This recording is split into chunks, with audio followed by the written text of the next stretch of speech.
오늘 특별한 감사의 밤에 오신 여러분들 한 사람 한 사람을 주님의 이름으로 사랑하고 축복합니다. 제가 아마 네 번째 여기를 오게 되는 것 같아요. 여러분들과 함께 말씀을 여러 번 나누었는데 또 익숙한 분도 있고 이제 처음 만나는 분도 있을 것 같습니다. 간증으로 이렇게 쭉 예배가 진행이 되는데 저는 중간중간 목사로서 여러분들이 어떻게 간증을 듣고 어떻게 기도할 것인가 말씀으로 한 번쯤 이렇게 풀어주고 여러분들이 또 간증을 들으면 더 좋지 않을까, 어떻게 생각하세요? 네, 그래서 오늘 저는 제가 코로나 끝나고 바로 왔었는데 그때하고 지금은 분위기가 많이 달라진 것 같아요. 그때는 이렇게 박수 안 쳤던 것 같은데 좋은 분위기 좋습니다. 오늘 저는 이렇게 기도하라라고 하는 기도에 대한 말씀을 여러분들과 함께 나누어 보려고 합니다. 이건 뭐 제 생각이지만 우리들이 신앙생활을 하는데 중요한 게 있다. 그게 뭐냐면 기도에 대한 올바른 생각을 가지는 것처럼 중요한 것은 없다는 생각이 듭니다. 자, 여러분들에게 한번 물어볼 테니까 속으로만 대답해도 괜찮아요. 기도는 나의 뜻을 이루기 위해서 하는 게 기도인가요? 아니면 하나님의 뜻을 이루기 위해서 하는 것이 기도인가요? 자, 그런데 여러분들은 제가 쓰는 표현으로 하면 양심에 손을 얹고 생각할 때 여러분들이 오늘 기도하는 여러분들의 내용이 나의 뜻을 이루기 위함인가 하나님의 뜻을 이루기 위함인가 생각해 본다면 어느 쪽에 가까울까요? 사실 우리들이 기도에 대한, 저도 마찬가지예요. 제 마음에 소원이 있어요. 근데 중요한 것은 내 소원이 하나님의 뜻과 일치한다면 문제가 없겠지만 나의 소원이 하나님의 뜻과 일치되지 않는다면 우리가 기도하는 것이 참 힘들 수도 있겠다는 생각이 듭니다. 그래서 제자들도 예수님께 물었던 것 같아요. 예수님, 어떻게 기도하면 좋겠습니까? 그래서 예수님께서 기도에 대한 말씀을 하시게 되는 거죠. 오늘 제가 설교를 하지만 오늘 말씀은 제 이야기가 아니라 예수님께서 가르쳐 주신 기도는 어떤 것인가, 그리고 예수님의 기도에 대한 말씀을 나누려고 합니다. 저는 설교를 할 때 원고를 미리 다 써놓고 우리 교회 평신도 묵상팀에게 원고를 넘겨줍니다. 그럼 묵상팀에서 제 설교를 보고 이렇게 묵상을 하고 저에게 묵상한 글을 다시 줍니다. 그럼 제가 이제 다시 또 설교를 작성하게 되는데 한 권사님이, 여자 권사님이 이 설교 원고를 보고 이런 글을 올려주셨어요. 이건 저희 교회 평신도의 글입니다. 제가 조금 읽어드릴 테니까 들어보세요. 얼마 전 양육자 모임에서 기도에 관해 나누었습니다. 한 집사님이 기도를 좀 잘했으면 좋겠다고 합니다. 특히 나무 모임이나, 저희 교회는 소그룹을 나무 모임이라 그래요. 공동체 모임에서 신령한 언어로 고급 어휘를 구사하며 사람들에게 은혜가 되는 기도를 하고 싶다고, 기도를 잘하고 싶은 소망은 모든 그리스도인에게 공통적인 것 같습니다. 집에 돌아오면서 그런 생각이 들었습니다. 과연 우리가 잘한다는 기도에 대해 하나님은 어떻게 생각하실까? 하나님도 같은 생각을 하실까? 사람들이 서로 사랑하는 관계 안에 있을 때 누구의 방해도 받기 싫은 것처럼 하나님은 우리를 너무 사랑하셔서 골방으로 초대하시는 것 같다. 나 중심으로 하던 기도가 듣는 기도로 바뀌어 가고 있습니다. 정제된 말로 포장된 모습으로 하나님께 나아가고자 해도 골방에서는 나의 찌질하고 허접한 모습이 있는 그대로 드러납니다. 전지하신 하나님을 잊은 듯이 기도하던 모습은 소통하는 기도로 바뀌어 가는 것 같습니다. 하나님 입장에서 잘하는 기도는 말이 통하는 것 아닐까?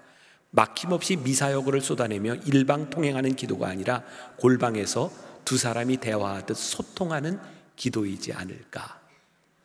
여러분들이 생각할 때 잘하는 기도는 어떤 기도일까요? 저는 여기에 전적으로 동감합니다. 우리가 하나님과 기도 가운데서 소통되고 있는가? 우리는 일방적으로 기도하고 있는가? 아니면 하나님이 내 기도를 받으시고 나는 하나님의 음성을 듣고 있는가?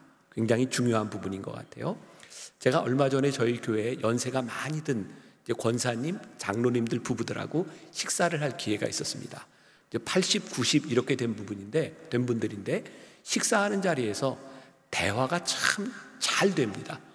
어쩌면 그렇게 말을 잘하는지 몰라요. 근데 제가 많이 듣고 있으니까 이분이 하는 얘기하고 이분이 하는 얘기하고 전혀 달라요. 그런데 어쩌면 그렇게 재밌게 이야기를 하는지 굉장히 놀랐어요. 대화는 하고 있는데 소통은 되지 않습니다. 가끔 그런 생각 들지 않으세요? 우리가 기도할 때 나는 기도한다고 생각하지만 이게 하나님과 소통이 되어 가고 있는가? 사실 소통이 되어 있지 않은 일방적인 기도는 올바른 기도일 수 없는 것 같아요. 자, 제가 예를 들어 볼게요. 제가 미국에서 공부를 마치고 들어와서 감리교 신학대학 제 모교에서 대학원에서 선교학을 가르친 적이 있습니다. 제 첫 번째 제자가 일본에 선교사로 갔는데 선교사로 간 지 1년밖에 되지 않았을 때 저를 동경으로 초대를 했습니다. 그리고 일본 목회자들과 선교사들을 위한 세미나를 해달라고 3일 동안 동경에 머물러 있었는데 그 선교사님이 저를 데리고 3일 동안 계속 같이 다녔어요. 그리고 제가 그런 생각을 했습니다. 야, 이거 선교사는 아무나 하는 게 아니구나.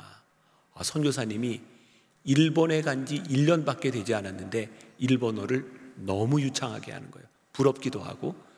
근데 마지막 날쯤 됐는데 조금 이상한 게 이 선교사님은 막힘없이 일본어를 하는데 일본 사람들이 잘 못 알아들어요. 지금은 제가 일본어를 조금 하는데 그때는 정말 일본어 전혀 모를 때였어요. 왜 못 알아들을까요? 분명히 일본어를 하는 것 같은데 듣지 못하는 일본어를 하면 그건 소통이 되는 게 아니죠. 저는 잘 몰라요. 일본어를 잘 모르니까. 이런 생각을 해봅시다. 여러분들이 오늘 이 저녁에 20일 넘게 여러분들이 예배를 드리면서 여러분들의 모습을 보면 세상 사람들이 그렇게 생각하지 않을까요? 참 믿음 있는 사람이다. 여러분들이 예배를 드리는 모습을 보면서 그리스도인이다 라고 생각하지 않을까요? 그런데 실제로 오늘 하나님과 우리들 사이에 올바른 소통이 일어나고 있지 않다면 그건 뭔가 큰 착각 속에 있는 거죠. 그러니까 기도는 어떤 우리의 행위, 여러분들이 여기에서 예배를 드리는 21일 동안 하루도 빠지지 않고 예배를 드리는 행위에 있는 것이 아니라 오늘 이 예배 가운데 하나님과 우리들 사이에 어떤 소통이 일어나고 있느냐에 대한 부분이죠. 그리고 올바른 소통이 일어나고 있다면 기도한 여러분들의 삶에 기도한 삶의 변화들이 일어나는 것이 마땅한 일이죠.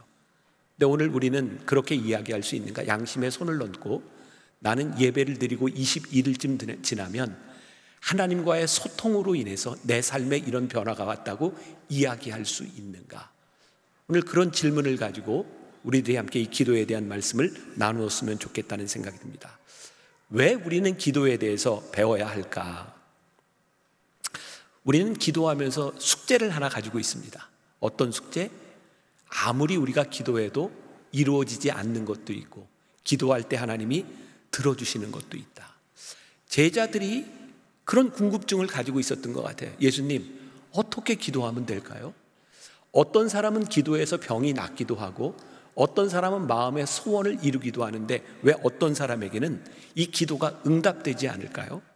예수님께서 먼저 주기도문 너희는 이렇게 기도하여라 주기도문을 가르치시기 전에 너희들이 기도하는데 이것은 기도의 장애가 된다라고 하는 기도의 장애를 먼저 가르쳐주고 계세요. 그러니까 오늘 여러분들이 저와 함께 나누는 말씀이 중요하겠어요? 안 중요하겠어요? 잘 들어야 되겠어요? 대충 들어야 되겠어요? 잘 들어야 됩니다. 먼저 기도의 장애가 되는 것을 예수님께서 가르쳐 주시고 있는데 첫 번째, 위선적인 모양의 종교적인 기도가 되지 않아야 한다. 위선적인 종교적인 기도가 되지 않도록 해라. 5절 말씀이 이렇게 되어 있습니다. 또 너희는 기도할 때 외식하는 자와 같이 하지 말라. 그들은 사람에게 보이려고 회당과 큰 거리 어귀에 서서 기도하기를 좋아하느니라. 내가 진실로 너희에게 이르노니 그들은 자기 상을 이미 받았느니라. 사람들에게 보이기 위해서 기도하는 것을 예수님이 뭐라고 말씀하시냐면 이건 외식하는 자들의 기도다. 다른 말로 얘기하면 종교인의 기도다. 나는 종교인이 되었으니, 나는 목사이니, 나는 장로이니, 나는 권사이니 나는 이만큼은 기도해야 돼. 하나님과의 관계가 아니라 사람들이 나를 어떻게 생각할까라고 하는 기도를 외식하는 자의 기도라고 말씀하시면서 예수님은 끊임없이 바리새인들과 종교인들에 대하여 이렇게 말씀하시죠. 이 위선자들아.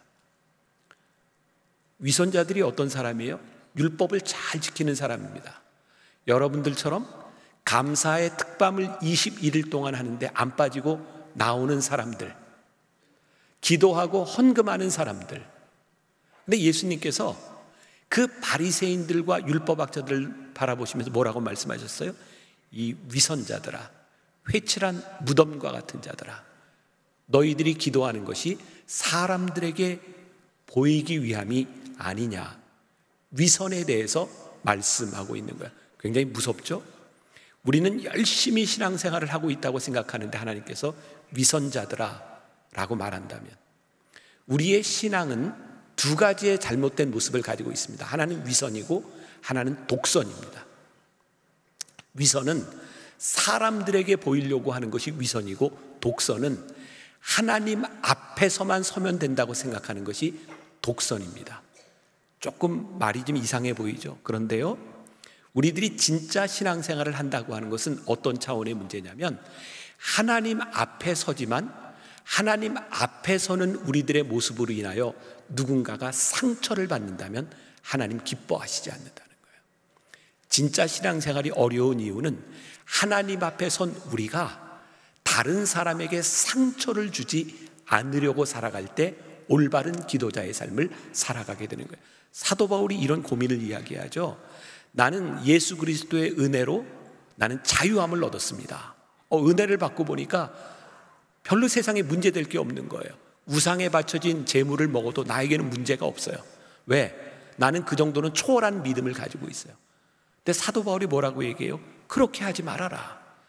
너에게는 문제가 없을지 모르지만 그것을 바라보는 누군가가 상처를 받는다면 하나님 기뻐하시지 않는다. 그래서 유명한 말을 하죠. 모든 것이 가하나 모든 것이 유익한 것은 아니니라. 여러분들이 지금까지 신앙생활을 하면서 교회 안에서 문제를 일으키거나 혹은 여러분들에게 상처를 주었던 사람들을 한번 생각해 보세요. 어떤 사람들입니까? 신앙생활 열심히 하는 사람들입니다. 대개 직분도 있는 사람입니다. 근데 그 사람들이 다른 사람들에게 상처를 줍니다. 왜? 내 신앙은 이래 라고 생각하기 때문이죠. 제가 목회를 하면서 제일 힘든 사람들이 어떤 사람이냐면, 하나님 앞에 평생 헌신하기로 작정한 사람들. 굉장히 무섭습니다. 나는 끝까지 찬양대를 하기로 헌신할 거야. 나는 끝까지 교회학교 교사가 될 거야. 헌신이 잘못된 건 아닙니다. 그런데 내 헌신이 중심이 되어서 다른 사람들을 위한 길도 막고 하나님 앞에 내 헌신이 중심이 된 사람들이 얼마나 무서운지 몰라요. 게다가 어떤 분은 또 그런 또 헌신을 또 다짐하는 분이 있어요. 나는 평생을 요 자리 앞자리에 앉아서 예배 드리리라. 이 자리는 절대로 누구도 양보가 안 돼. 심지어는 저희 교회도 그런 권사님이 있어요. 누가 거기 앉아 있으면 비키라 그래요.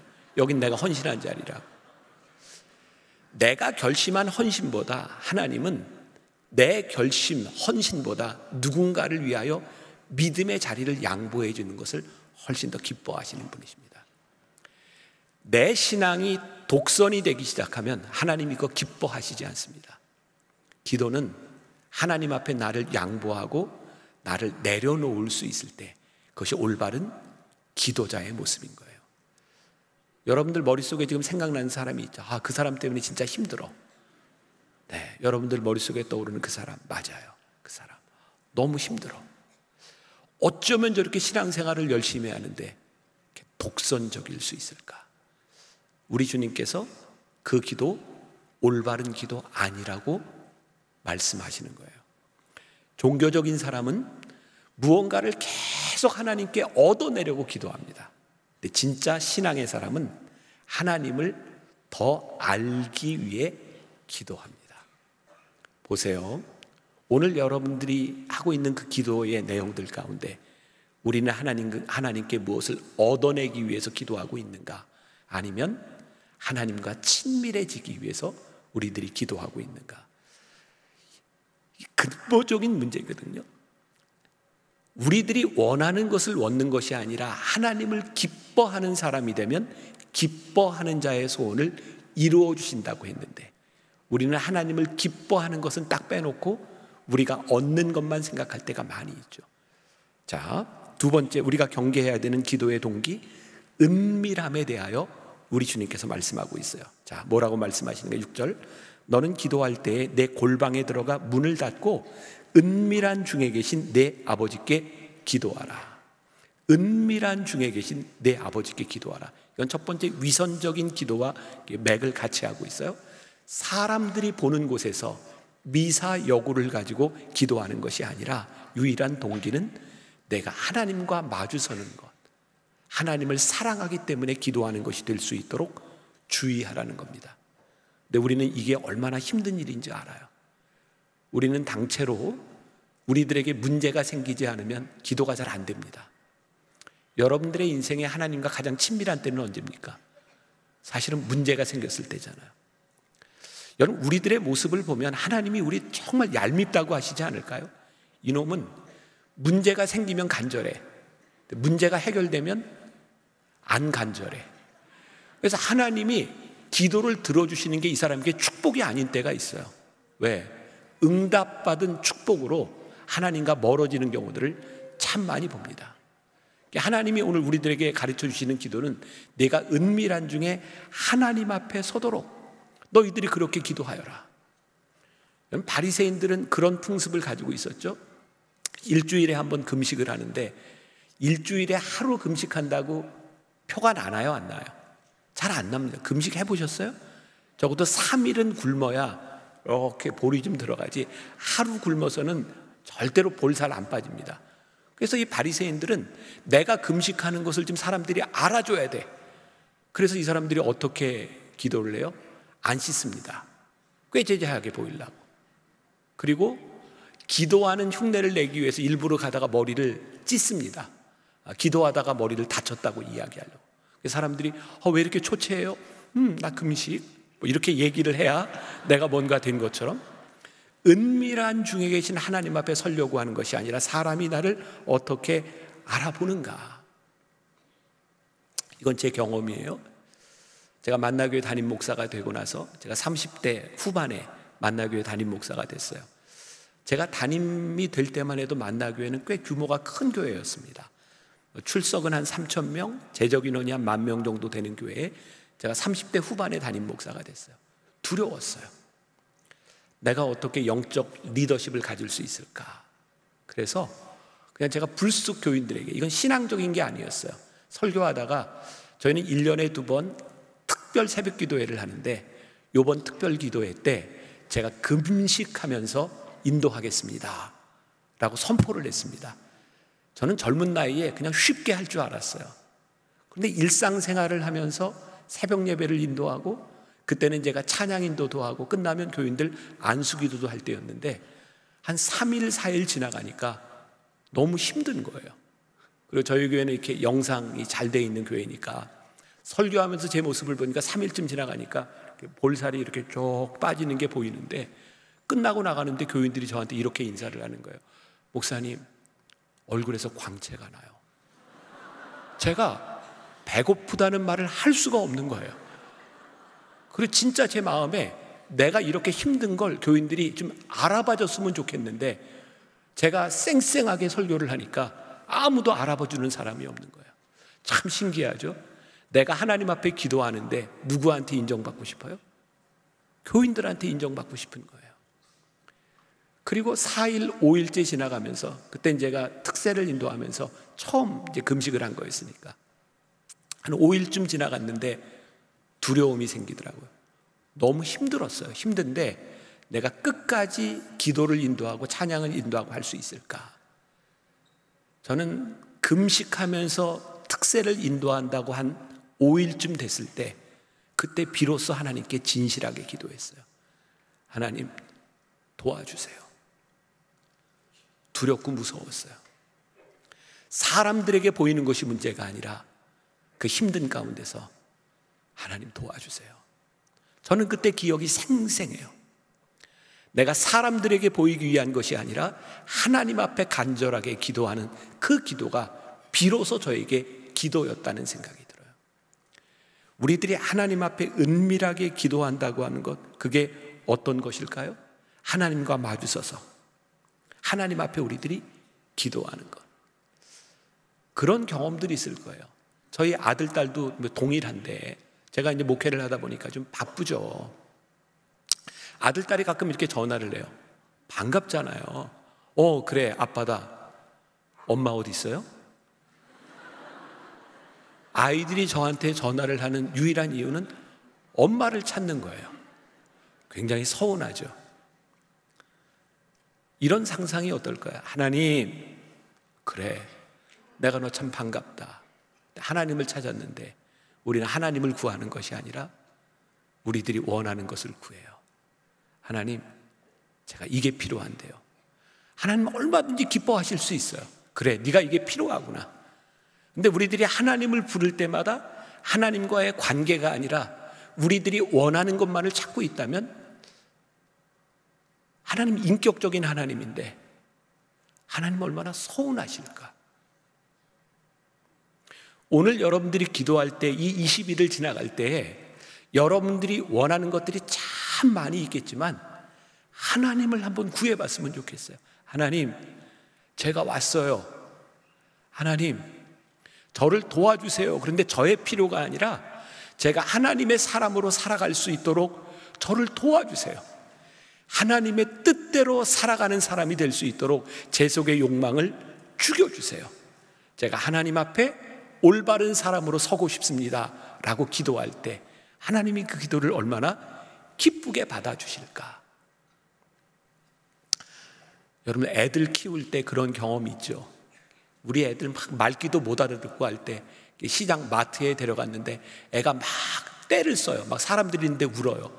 그럼 여러분들 그 애를 어떻게 하세요? 사람들 보는 데서 막 때려요? 이놈의 시키가 이게 막 말귀도 못 알아듣고 막 때리세요? 아니면 대충 그래 알았어 달래가지고 나오세요? 대답은 안 해도 괜찮아요. 달래가지고 나오잖아요. 왜? 이게 말귀를 못 알아들으니까. 여러분, 우리가 신앙생활을 시작한 지 얼마 되지 않은 초신자 때 여러분 그런 경험 많이 하죠. 어쩌면 내가 기도하는 걸 하나님이 다 들어주셔. 막 그런 간증하지 않았어요? 세상에 내가 먹고 싶다고 하니까 누구를 통해서 막 사줘. 야, 먹는 거 입는 거 하나님이 모든 기도를 다 들어주셔. 신나가지고 막 간증하고 다니잖아요. 근데 예수 믿은 지 몇 년쯤 되면 그런 간증이 사라져요. 하나님이 내 기도를 들어주시지 않는 것처럼 느껴져요. 왜일까요? 우리의 모든 기도를 들어주시던 하나님께서 이렇게 얘기하시는 것 같아요. 얘야, 이제는 네가 철이 들어서 내 마음을 좀 알아야 되지 않겠니? 언제까지 네가 구하는 것만 구하고 네가 원하는 것만 구하며 살아가겠니? 이제 네가 말귀를 알아들을 때가 되지 않았니? 어쩌면 우리의 기도가 응답이 되지 않을 때 하나님은 우리들에게 아주 근본적인 물음을 묻고 계시다는 생각이 들지 않으세요? 제가 그래서 여러분들 신앙생활 하는데 좋은 팁을 알려드립니다. 예수 믿은 지 3년쯤 안에 있는 사람은 뭐든지 구하세요. 하나님이 그냥 들어주실 거예요. 왜? 얘는 말귀를 못 알아들어. 일단 들어줘야 돼. 근데 여러분들의 신앙이 어떤 단계에 이르면 하나님께서 우리들에게 요구하시는 게 있어요. 이제 네가 내 마음을 알아야 하지 않겠니? 여러분들이 자녀들을 키우면서 야, 저놈 철들었네? 어느 때 그런 생각을 해요? 저놈이 엄마 아빠의 마음을 안 해? 그러면 철들었다는 생각을 해요. 우리의 기도와 신앙이 나아지는 것, 믿음의 단계로 나아지는 것, 우리들이 은밀한 중에 계시는 하나님께 우리들이 기도한다는 것은 하나님을 나에게 유용한 분으로 생각하는가, 아니면 내가 하나님을 만나는 그것이 내 삶의 기쁨과 아름다움이라고 생각하는가, 기도의 굉장히 중요한 부분들을 예수님이 알려주고 계신 거예요. 세 번째로, 종교적인 기도의 특징은 중언부언한다는 거예요. 자, 7절 말씀해 보니까 또 기도할 때 이방인과 같이 중언부언하지 말라. 그들은 말을 많이 하여야 들으실 줄 생각하느니라. 종교적인 사람의 특징이 뭔지 아주 굉장히 중요한 얘기입니다.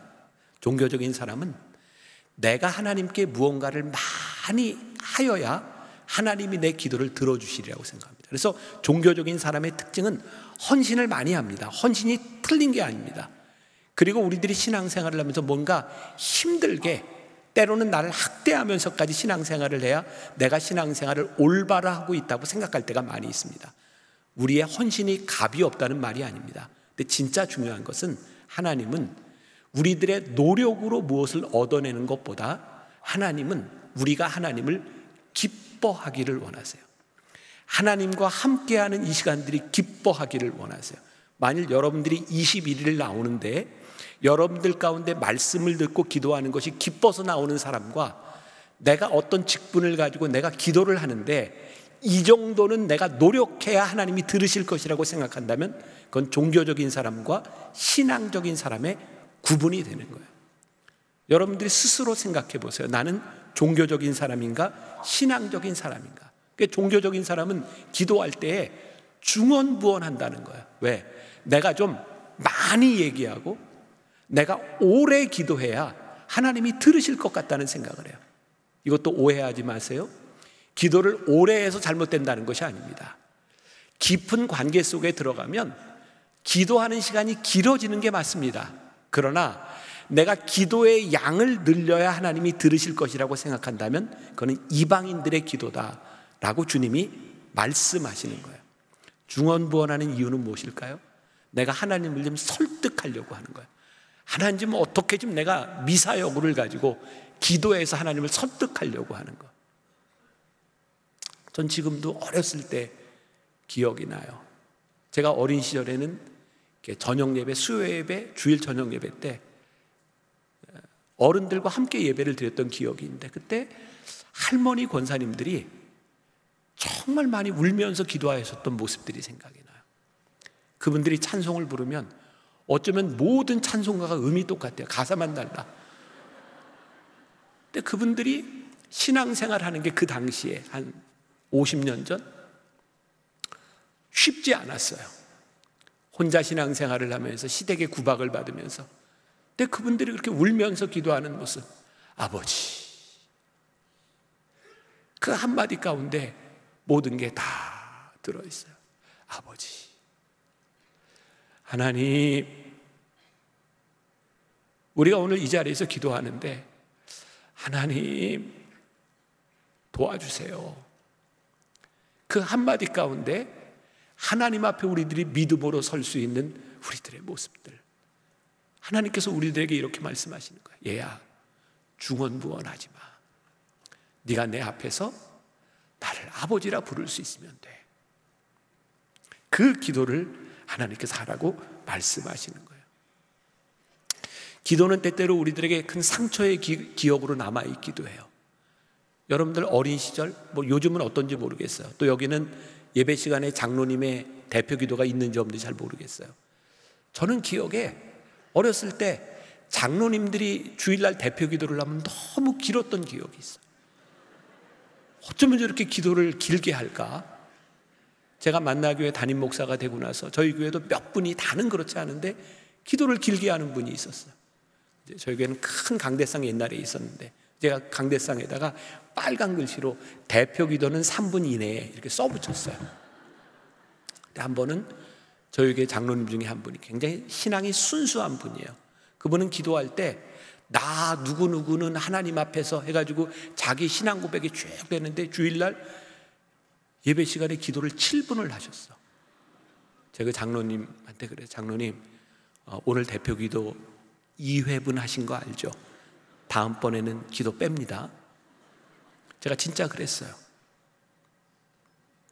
기도는 하나님 앞에서 우리들이 알아야 될 것을 아뢰는 것이지 내가 하고 싶은 이야기를 하는 게 아니에요.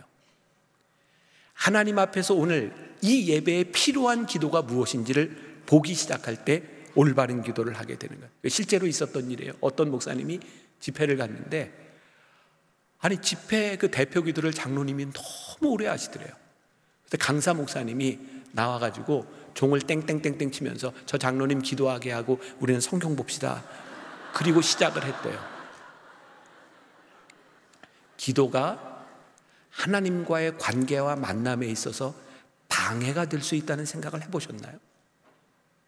그래서 주님께서 너희들 이렇게 기도하면 안 돼 라고 먼저 말씀해 주시고 그리고 주님의 기도를 주님께서 가르쳐 주고 계세요.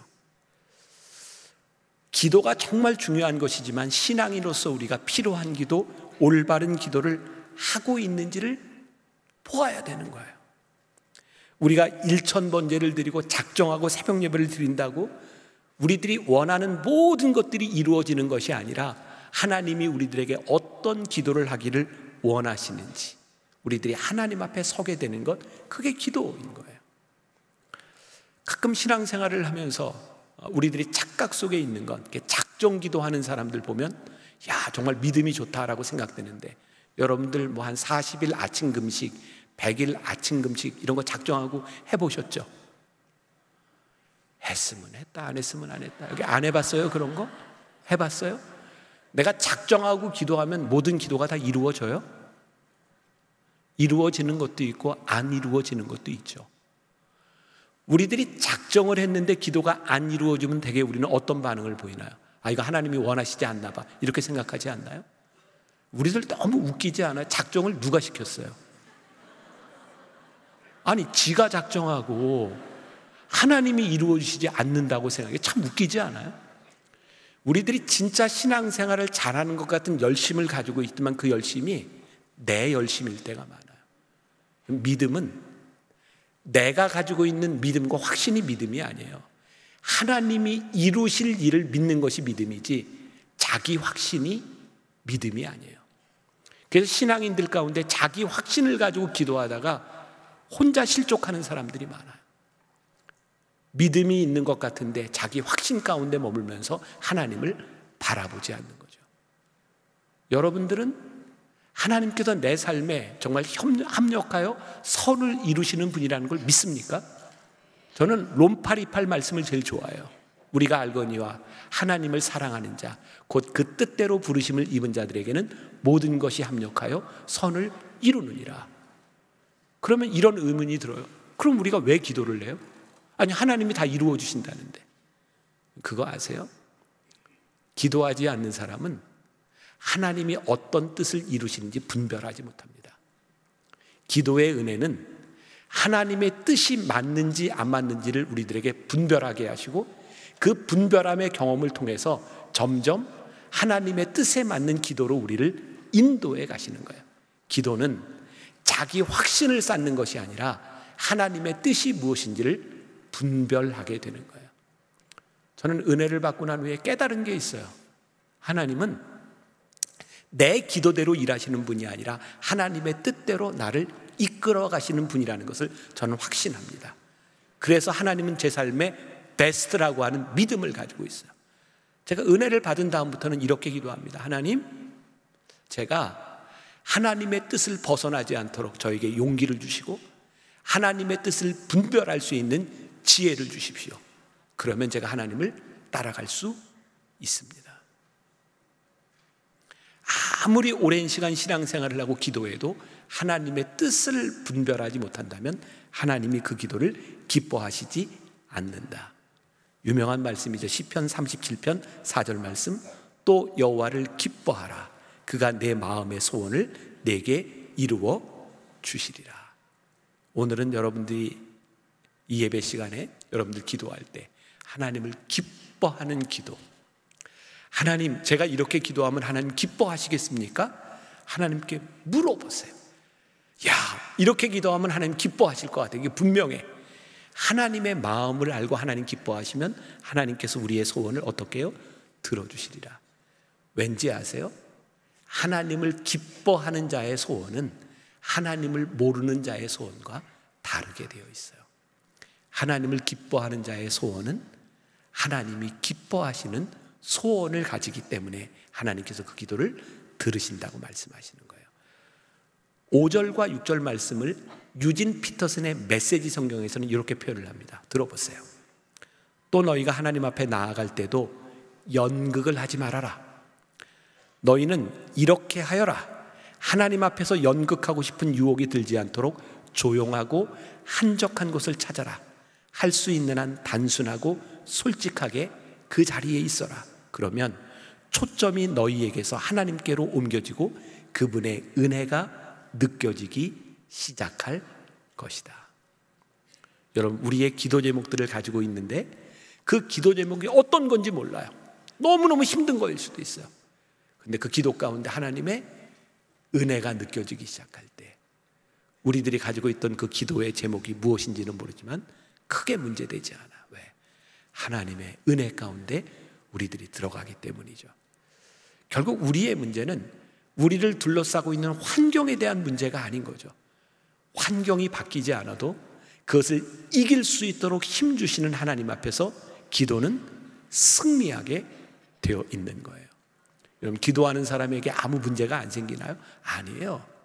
그런데 하나님을 기뻐하는 자가 이 문제 가운데서 살아갈 수 있는 힘을 얻게 되는 거죠. 제가 미국 교회 가서 예배를 드릴 때면, 특히 이제 흑인들이 예배 드릴 때 God is good 하면 사람들이 이렇게 화답해요. All the time. All the time 그러면 이거 박자가 안 맞는다. 자, 제가 God is good 하면 all the time. 제가 흑인 교회에서 예배 드릴 때 그게 그렇게 좋더라고요. God is good all the time. All the time. God is good. 하나님은 우리들의 모든 삶에 좋으신 분이야. 왜? 하나님은 우리의 기도를 들으시는 분이야. 어떤 기도? 하나님을 기뻐하는 자의 기도를 들으시는 분이야. 그래서 기도는 어디에서부터 출발하는가? 하나님은 선하시다. 하나님의 선하심부터 기도가 출발하게 되어 있는 거예요. 우리가 하나님의 선하심을 믿지 못한다면 우리들이 어떻게 기도하겠어요? 우리가 알거니와 하나님을 사랑하는 자, 곧 그 뜻대로 부르심을 입은 자들에게는 모든 것이 합력하여 선을 이루느니라. 제가 제 삶에 대한 간증을 많이 했어요. 간증이 궁금한 분은 유튜브 들어가서 보시면 돼요. 오늘은 제가 설교합니다. 야고보서 4장 3절 말씀, 구하여도 받지 못함은 정욕으로 쓰려고 잘못 구하기 때문이다. 정욕으로 우리들이 구한다. 그 J.D. 그리어라는 사람이 기도 먼저라는 책을 썼는데 여기서 이런 말을 합니다. 하나님께서 우리의 기도에 응답하시지 않는 이유는 간음을 저지르는 사람처럼 기도하기 때문이다. 무서운 얘기입니다. 간음을 저지르는 사람들처럼 기도하기 때문에 하나님이 그 기도를 듣지 않으신다. 이렇게 예를 들고 있어요. 이건 미성년자가 듣기에는 조금 부적절한 표현이 좀 나올 수도 있어요.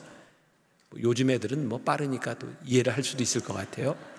자, J.D. 그리어의 책에 나오는 얘기입니다. 아내에게 이렇게 말하는 남자를 상상해보라. 결혼하면 내 성적 요구를 들어준다고 약속한 거 기억하오? 아내가 긴장한 표정으로 고개를 끄덕이자 남편이 계속해서 말한다. 지금 내 성적 요구는 당신 친구를 만나는 것이요. 당신의 친구와 자리를 주선해 주겠소? 아내가 이 요구에 응할 리 없다. 아내는 간통을 용인하고 맹세한 적이 없다. 아내는 부부 안에서만 성적 욕구를 들어주겠다고 맹세했다. 하나님께서 우리의 모든 기도를 들어주시겠다고 약속하셨습니다. 그런데 하나님 편에서 하나님 안에서 찾아야 될 우리의 만족을 다른 것에서 찾으려고 할 때 이 J.D. 그리어는 무슨 표현을 쓰고 있냐? 그 영적 간음이다. 그 정욕이다. 우리가 구하는 것이 하나님이 기뻐하시고 하나님 안에서 구하는 것인지 아니면 하나님 밖에서 구하는 것인지를 구별해야 된다는 거예요. 그렇지 않으면 우리들이 영적 간음을 저지를 수도 있다. 기도가 응답되지 않을 때 깊이 묵상해 보라는 거예요.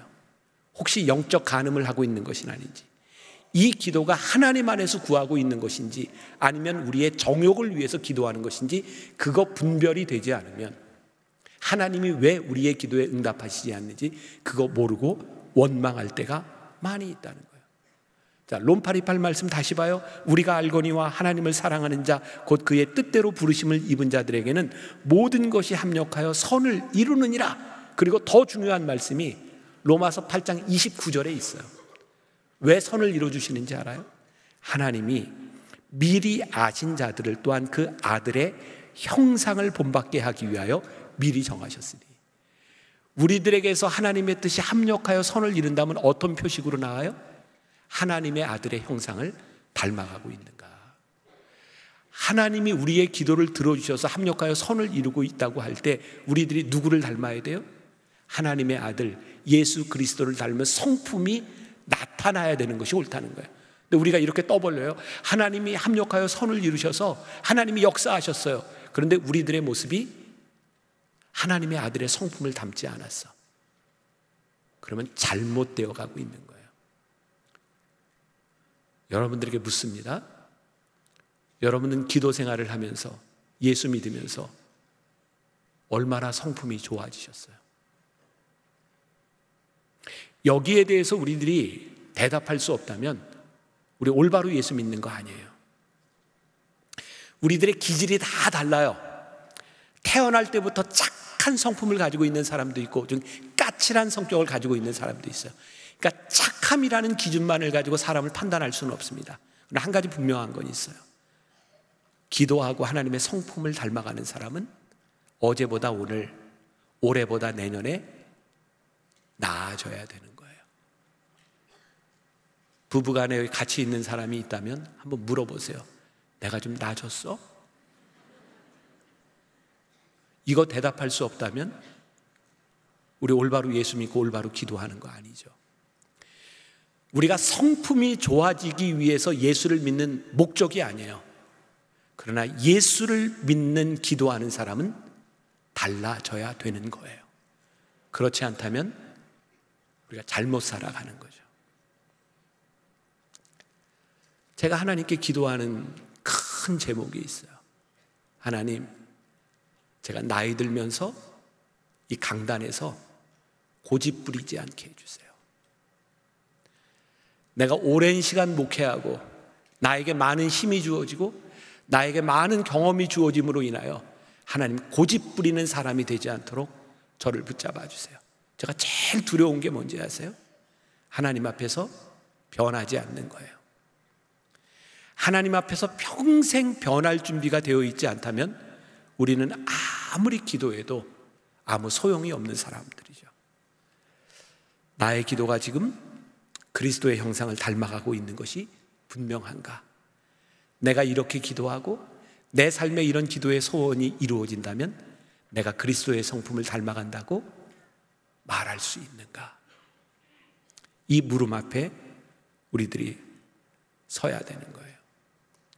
오스왈드 챔버스의 주님은 나의 최고봉, 제가 지금 계속 매일 아침마다 유튜브에서 계속 이제 업로드를 하죠. 저는 오스왈드 챔버스의 그 묵상이 너무 좋아요. 책이 조금 어렵기는 한데 오스왈드 챔버스가 하나님의 뜻대로 순종하기 위해서 몸부림쳤던 그 글들이 너무 좋아요. 오스왈드 챔버스가 끊임없이 노력했던 게 뭐냐면 어떻게 하면 내가 순종하는 사람이 될 수 있을까? 그 주님은 나의 최고봉이면 그런 이야기가 나와요. 혹시 내가 누군가를 위해 중보기도 하면서 안타까운 마음과 연민을 가지고 누군가를 위해 중보기도 할 때 혹시 하나님의 뜻을 맡고 있지 않는가 주의하라는 거예요. 중보기도가 얼마나 귀해요. 누군가를 위해서, 아픈 사람을 위해서 기도해요. 그런데 혹시 하나님께서 그에게 아픔을 주신 이유가 그로 하여금 깨닫게 하시려는 것은 아닌지, 그가 잘못 살아가고 있는 것에 대해 하나님이 경고하고 있는 것은 아닌지 그거 살피지 않고 기도한다면 그 좋은 중보기도가 하나님의 뜻을 막아설 수 있다는 거예요. 기도가 참 쉽지 않아요. 하나님의 뜻을 분별하지 않는다면 우리들이 올바른 기도를 할 수 없는 거예요. 그런 사람들이 있어요. 시험 볼 때 컨닝하면서 하나님 걸리지 않게 해주세요. 불륜을 저지르면서 하나님 저희 가정을 지켜주세요. 하나님 기뻐하시지 않는다는 거예요. 우리들이 하나님이 기뻐하시는 일을 하고 있는가 이거 분별이 되지 않으면 우리는 기도하면서 하나님의 뜻을 막아설 수 있다는 두려움이 우리 가운데 있어야 되는 거예요. 하나님께서 우리의 기도에 응답하시지 않는 경우는 사랑함에도 불구하고가 아니라 사랑하기 때문에 우리의 기도를 들어주시지 않을 때가 있어요. 제가 읽었던 스캇 솔지의 선에 갇힌 인간, 선 밖의 예수라는 책에 보면 그런 내용이 나와요. 건강한 가정에서는 이런 질문을 던진다는 거예요. 우리가 우리 가정의 일원들을 사랑하는가?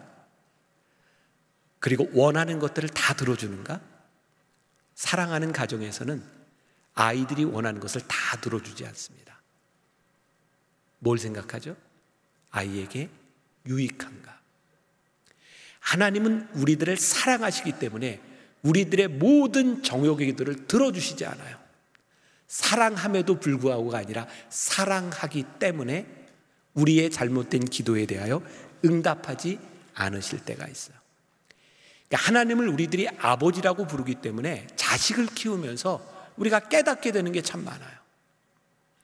제 아들이 4년 전에 이제 목사 안수를 받았는데, 목회를 하면 이제 결혼을 했고 이제 아이를 낳고, 근데 우리 아들이 목회를 하다가 미국으로 공부를 하러 가겠다라고 이야기를 했어요.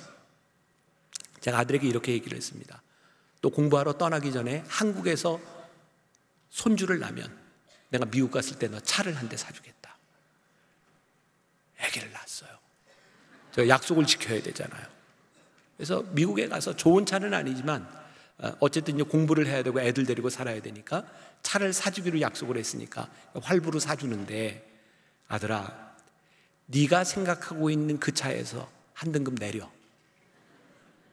저희 아들은 이제 목회를 하면서 좀 이제 다른 일을 해보고 싶다. 그래서 이제 미국의 로스쿨을 갔어요. 그리고 하고 싶은 게 뭐냐면 난민들을 위해서나 어려운 사람들을 돕는 그런 변호사로서 NGO나 이런 데서 일을 하고 싶다. 제가 우리 아들에게, 손녀딸을 낳은 아들에게 잘해주고 싶어요. 제가 할 수 있는 선에서 도와주고 싶어요. 그런데 하나님의 일을 하겠다는 아들에게 그걸 가르쳐주고 싶었어요. 네가 어려운 사람을 돕겠다고 하는데 네 인생에 원하는 것과 필요한 것을 구별할 줄 알면 좋겠다. 하나님은 우리의 원하는 것을 채워주시는 분이 아니라 우리의 필요를 채워주시는 분이야. 여러분들이 지금 하고 있는 기도가 내 욕망의 원함인지 하나님이 우리의 필요를 채워주시는 분인지 이거 구별하지 않는다면 우리들이 올바로 기도할 수 없다는 거예요. 제가 목회를 하면서 저 열심히 목회하거든요. 최선을 다해 목회해요. 저희 장로님들이 저한테 참 잘해주고 싶어 하세요. 뭐든지 더 좋은 거. 제가 장로님들에게 이런 얘기합니다. 장로님, 저는요 몸 편한 것보다 마음 편한 게 훨씬 더 좋습니다. 장로님들이 저에게 잘해주는 것들이 목회에 도움이 되는 것인지, 장로님들이 저에게 이렇게 대우해 주는 것이 장로님들 자녀들 세대에 그게 억셉터블해서 와, 이건 우리가 이해할 수 있는 부분이라고 생각하는 것인지 그렇지 않은 것인지 구별해야 됩니다. 잘해주는 것이 아닙니다. 좋은 것이 아닙니다. 하나님이 우리들에게 필요로 하는 것이 무엇인지를 구별하지 않는다면 잘한다고 하는 선한 의지들이 얼마나 무섭게 잘못될 수 있는지를 몰라요. 여러분들의 인생에서 하나님이 우리들에게 필요로 하는 것인지를 우리들이 구별할 수 없다면, 제이디 그리어가 그의 책에서 이런 이야기를 해요. 한 친구는 내게 만약 하나님이 남녀 관계에 있어서 내 소원을 모두 들어주셨더라면 나는 지금쯤 7명의 여인과 결혼했을 거야. 여러분 한번 생각해 보세요. 첫사랑하고 결혼한 분 속으로만 손들어 보세요. 만약 여러분들이 그 사람을 만나서 결혼해야 되겠다고 기도하고 응답이 되었다면 지금 이 사람 못 만났을 거예요. 맞죠? 아니에요? 저는 제 아내하고 이렇게 결혼하고 살면서, 제 아내가 없으니까 편하네요. 저도 연애를 해봤어요. 근데 생각해 보니까 내가 그 사람하고 결혼했더라면 지금 아내를 어떻게 만날 수 있었을까? 나에게 축복이 내가 기도한 것대로 이루어진 것이 아니라 때로는 하나님께서 내 기도를 꺾으신 것이 내 인생의 축복일 때가 얼마나 많은지 몰라요. 저는 제 인생에 그런 고백을 참 많이 합니다.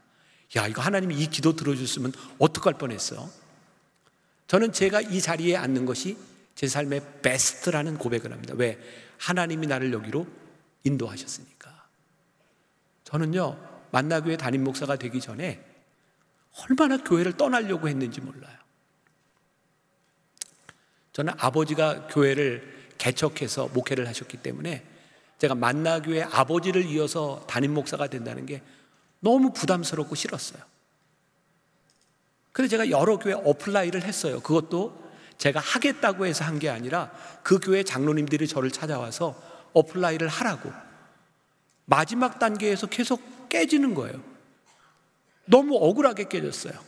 한 번의 경우는 은퇴하기로 했던 목사님이 교인들과 함께 스피커폰을 그 당회원들과 함께 켜놓고 다 제가 담임으로 가기로 결정을 다 했는데 그 다음 주에 나 올해 은퇴 못한다. 그래가지고 깨졌어요. 이해가 안 되는 상황이었어요. 또 한 경우는 대전에 있는 어떤 교회인데 장로님들이 저한테 와서 목사님이 우리 교회 꼭 이렇게 어플라이를 해주세요. 그리고 저에게 딱 맞는 맞춤으로 자격을 이렇게 가져왔어요. 근데 그분들이 실수를 하나 했어요. 뭐냐면 그 교회가 대전에서 꽤 큰 교회인데 나이를 만 40세라고 해놨어요. 공고를. 제가요 30대 중반이었어요. 그분들이 그냥 저를 당연히 40 넘은 줄 알고, 저는 25살 때부터 머리가 빠졌어요. 그래서 또 깨지고, 하나님 도대체 왜 이렇게 모든 게 깨지는 거예요? 그때는 정말 견딜 수가 없더라고요. 왜? 저는 나가는 게 소원인데 내 소원대로 되지를 않는 거예요. 제가 만나교회 담임이 됐어요. 그때는 저희 교회가 정말 빚이 많았어요. IMF 딱 지나고 나서 제가 유학을 마치고 돌아왔는데, 그때 여러분 IMF 때 은행 이자 아시죠? 23%, 4%. 제가 담임이 됐을 때는 은행 빚이 이자가 한 18% 정도 되는 때에서 그 많은 빚을 제가 감당하고 목회를 했어야 돼요. 야, 빚 지고 사는 게 그렇게 힘든지 몰랐어요. 대산을 넘어 험곡에 가도 빛 가운데로 걸어가면, 제가 진짜 빛 가운데 살았어요. 근데 빚 다 갚고 교회가 안정이 됐어요. 그때 제가 다시 생각했어요. 내가 교회를 그만두고 개척을 해야 되겠다. 이유가 뭐였는지 아세요? 그 세습이라고 하는 얘기 듣는 게 너무 싫었어요. 그래서 저 혼자 건물을 보러 다녀서 학교 강당도 보고 문화센터도 보고 개척하려고. 그리고 기도원에 들어갔어요. 제일 답답한 게 기도원에 들어갔는데 응답이 없는 것처럼 답답한 게 없어요. 마지막 날까지 응답이 없어요. 마지막 날 하나님이 저에게 이런 물음을 던지시더라고요. 너 왜 자꾸 나가려고 그러니? 제 대답이 아주 명확했어요. 저요? 제 능력을 증명하고 싶어요. 저 아버지를 이어서 안 해도 저 할 수 있는 사람이라는 걸 저 보여주고 싶어요. 그때 하나님께서 저에게 이렇게 물으셨어요. 너에게 만나 교회는 뭐냐? 제 답이 하나님, 저에게 맡겨주신 양이요. 그리고 제가 제 생각을 다 접었어요. 하나님이 나에게 맡겨주신 양이구나. 그때부터는 사람들이 저에게 어떤 말을 하든지 그게 저에게 별로 중요하지 않았어요. 왜? 하나님께서 나에게 맡겨주신 양이잖아. 내 뜻대로 되지 않았던 것들, 그리고 지금 이 자리에 있는 것이 내가 하나님의 뜻대로 하나님의 인도하신 가운데 있구나 라는 그 믿음이 저는 제 삶의 베스트라는 고백을 해요. 여러분들이 있는 그 자리가 여러분들의 삶의 베스트임을 고백할 수 있는 것, 그게 축복이다. 하나님은 질서의 하나님이라고 하는 것을 우리들이 기억할 필요가 있어요. 예수님께서 십자가를 지시기 전 겟세마네 동산에서 이렇게 기도하죠. 아버지요, 만일 아버지의 뜻이거든 이 잔을 내게서 옮기시옵소서. 예수님도 예수님의 뜻과 아버지의 뜻이 맞지 않았어요. 육신의 몸을 입고 오셨던 예수님도 십자가를 지는 것이 버거웠어요. 근데 하나님 아버지는 예수님의 기도를 들어주시지 않았어요. 하나님께서는 천사를 보내셔서 예수님의 기도를 돕게 하셨지 아버지의 뜻을 바꾸지 않으셨어요. 왜 그러셨을까요? 예수님이 십자가를 지시는 것이 구원 사역을 이루시는 하나님의 뜻이기 때문에 하나님의 뜻을 바꾸신 것이 아니라 예수님이 십자가를 지실 수 있도록 예수님을 도와주셨어요. 우리의 기도가 응답되지 않는 것, 그것이 우리들에게 고민일 수 있어요. 그러나 우리를 향한 하나님의 마음에 대해서는 고민할 필요가 없어요. 와, 이거 되게 멋진 얘기인데, 여러분들 중에 기도가 응답되지 않는 것 때문에 고민하고 있는 사람이 있어요. 그런데 우리가 의심하지 않아도 되는 것이 있다. 뭐예요? 우리를 향한 하나님의 마음은 의심하지 말아라. 하나님의 뜻이 우리들에게서 이루어지는 것, 그것이 얼마나 귀한 일인지 몰라요. 어렸을 때 우리들이 그런 기도를 했던 기억이 있어요. 소풍을 가는데 하나님 제발 비 오지 않게 해주세요. 그런 기도 해봤어요? 그리고 딱 일어났는데 햇볕이 쨍쨍. 와, 하나님은 살아계셔. 진짜 그럴까요? 교회에서 무슨 행사가 있는데 하나님 우리 교회 행사하는데 절대로 비 오지 않게 해주세요. 그리고 날씨가 창창해. 와, 우리가 기도했더니 날씨가 이렇게 맑아졌어. 제가 몇 년 전에 이스라엘에 갔는데 갈릴리 그 호수가 바싹 말라가지고 그 가뭄이 너무 심하게 온 거예요. 그런데 성지순례 하는데 가이드가 이런 얘기 하더라고요. 이스라엘 사람들이 이 갈릴리에 비가 오는 이유가 한국 사람들이 성지순례를 와서 비가 안 온대요. 이유가 뭐냐 그랬더니 한국 사람이 올 때마다 제발 비 오지 않게 해달라고 기도해서 비가 안 온다고. 여러분 보세요. 우리가 여행을 하는데 비가 안 오는 게 하나님의 뜻입니까? 아니면 우리가 불편해도 비가 와야 될 상황에 비가 오는 게 맞습니까? 여러분, 우리가 기도하면서 우리는 정말 많은 부분에서 하나님의 뜻을 거스리려고 할 때가 참 많죠. 태풍이 지나가는데 하나님, 태풍이 여기만 비껴가게 해주세요. 간절히 기도하는데 여기를 비껴서 저쪽에 가면 어떡할 거예요? 그게 하나님 기뻐하시는 일이에요? 우리 너무 유치하지 않아요? 우리가 어떻게 기도해야 돼? 하나님, 태풍이 지나갈지라도 이것을 이길 수 있는 믿음과 철저하게 준비를 할 수 있는 마음, 어떤 어려움이 닥쳐도 우리의 믿음이 흔들리지 않을 수 있는 마음을 우리들에게 주세요. 그래야 우리의 믿음이 든든하게 세워질 거 아니에요. 제가 군목으로 사역할 때 가끔 부모님들이 와서 저에게 이런 부탁을 했어요. 목사님, 우리 아이 보직을 좀 옮겨주세요. 제가 이런 얘기를 합니다. 권사님 아들이 글로 가면 누군가 일로 와야 되잖아요. 하나님 이거 기뻐하실까요? 내 자식이 편한 곳에 가는 것을 기뻐하시는 하나님이 아니라 우리 이렇게 기도해야죠. 하나님, 우리 아들이 어디를 가든지 견딜 수 있는 견고함을 주세요. 어디를 가든지 좋은 사람을 만나는 축복을 주세요. 그곳에서 훈련받고 나올 수 있는 믿음을 주세요. 그때 우리의 자식들이 올바로 세워지는 것이지, 만일 우리의 어려움을 피해서 누군가 그 어려움을 당하게 된다면 그 기도를 하나님이 기뻐하시겠는가? 그러니까 여러분들, 우리들이 기도할 때 생각해야 돼요. 뭘 생각해요? 하나님이 기뻐하시는가? 그래야 하나님이 기뻐하시는 기도를 할 때 하나님이 우리 마음의 소원을 이루어 주시리라. 가끔 제가 우리 교인들과 만나면 이런 얘기를 하는 사람이 있어요. 목사님을 만나면 어쩜 그렇게 날씨가 좋아요? 목사님과 함께하면 아무 문제가 없을 것 같아요. 제가 그분들한테 이런 얘기해요. 자꾸 그런 얘기하면 나를 사이비 교주로 만드는 겁니다. 어떻게 나와 함께 있다고 날씨가 좋아지며 나와 함께 있다고 모든 일이 행복합니까?